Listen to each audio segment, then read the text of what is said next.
Hello students, I am Grishma Dalal from Faculty of Pharmacy, Dr. Subhash Technical Campus. In pharmaceutical engineering, we are going to focus on flow of heat or heat transfer. This is 1.1.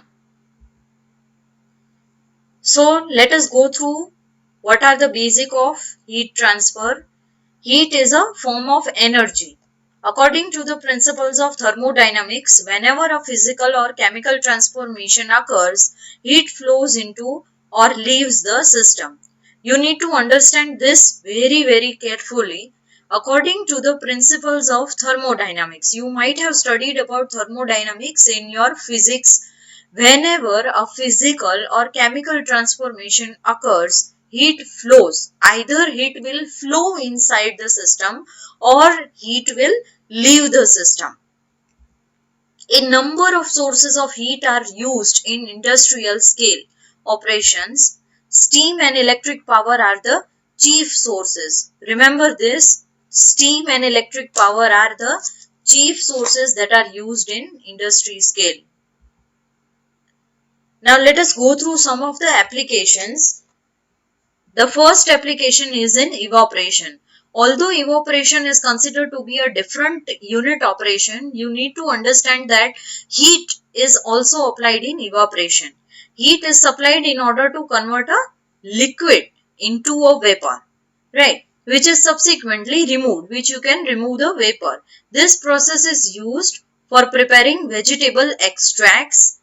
A construction similar to shell and tube heat exchanger is employed in evaporator, which you will study in the coming chapter. The heat flow can be quantified so as to estimate the efficiency of the process. So now do you get the how heat is used inside evaporation? When you apply heat, then in order to convert a liquid into vapor, the main focus in evaporation is what? To convert a liquid into vapor. That is why you will require heat, and which you can use it very carefully here. The second application is in distillation. Heat is supplied to a liquid mixture for converting the liquid into vapor so that the individual vapor component are condensed at another place. In case of steam distillation, steam will be in direct contact with the material.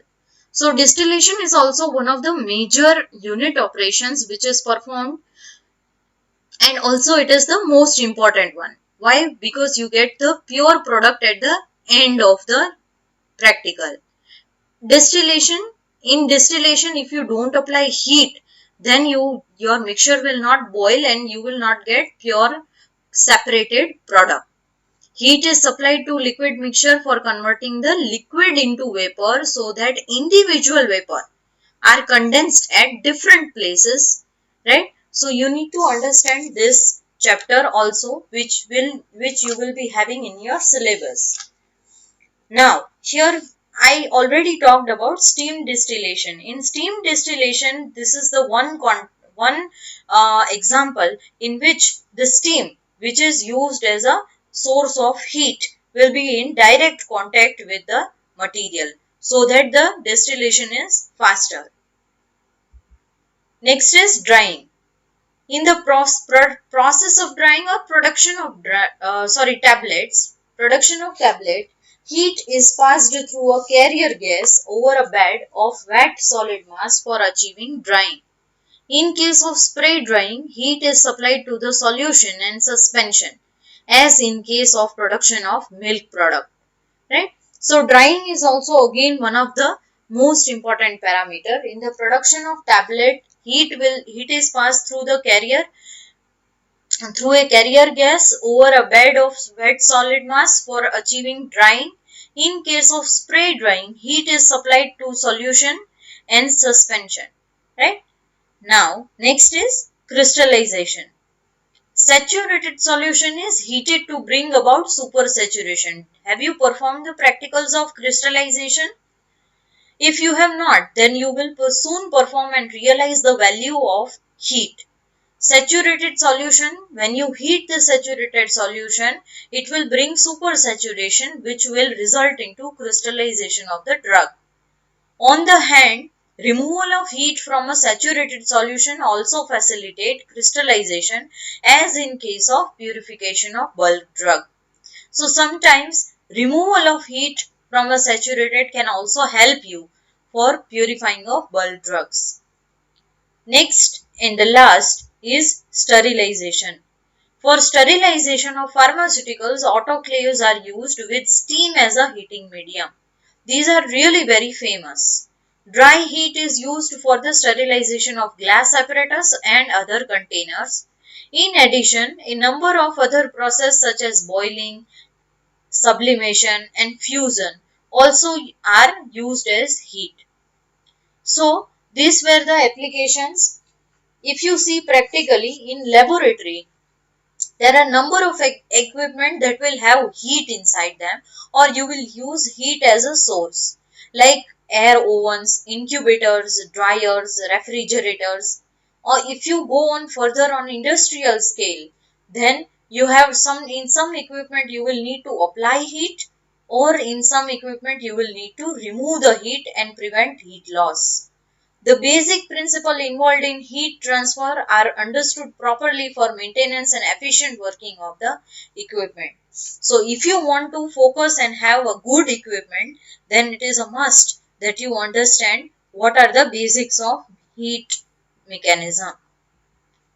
So the next topic is but obvious mechanisms of heat flow. How does heat flow works? Let us see. Heat flows from a region of high temperature to a region of low temperature. You need to get this concept very clear and set it in your mind that whenever there is a high temperature, the heat will always flow from high temperature to a region of low temperature. Why is that?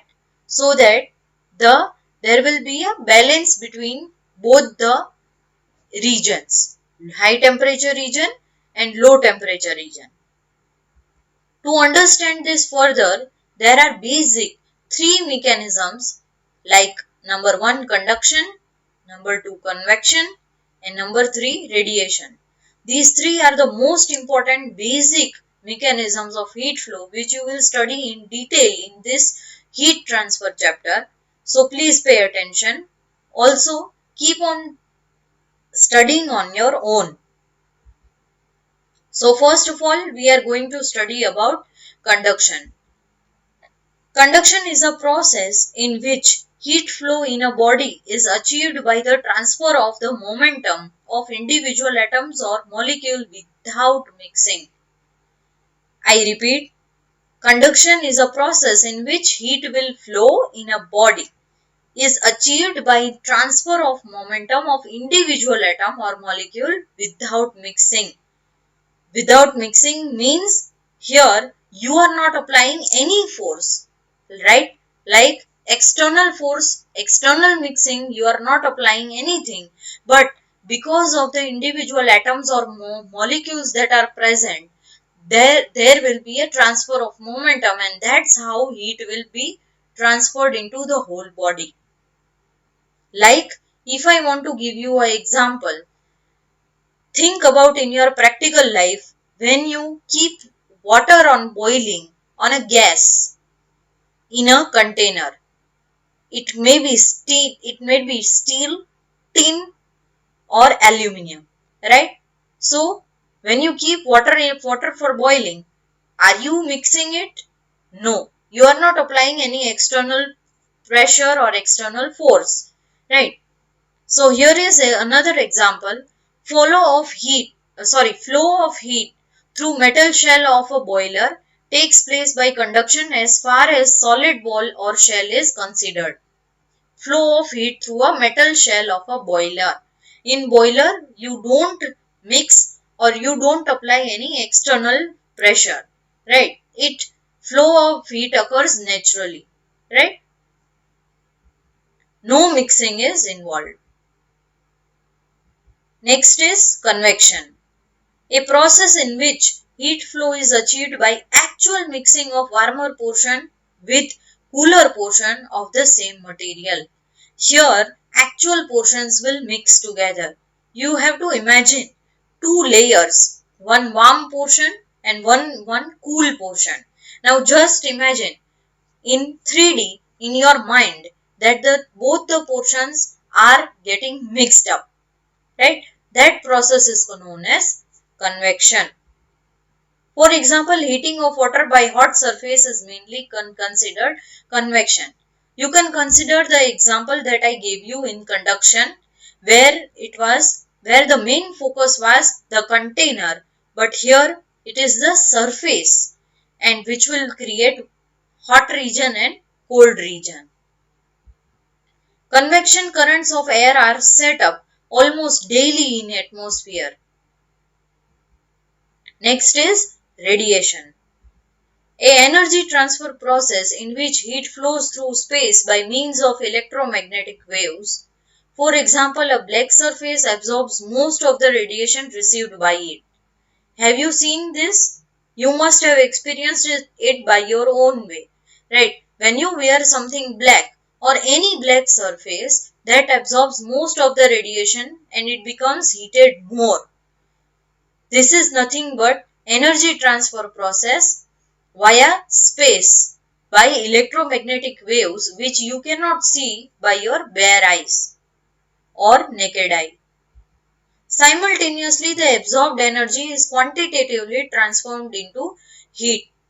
As I mentioned, you must have must have noticed on your own that whenever you wear something black clothes, or if you have any material that is black like your bag that is black in color, it will absorb more radiation and it will soon get heat up, right? So that is nothing but an energy transfer process which is known as radiation. Thank you so much. We will continue about heat transfer in our coming videos, so stay tuned. Thank you.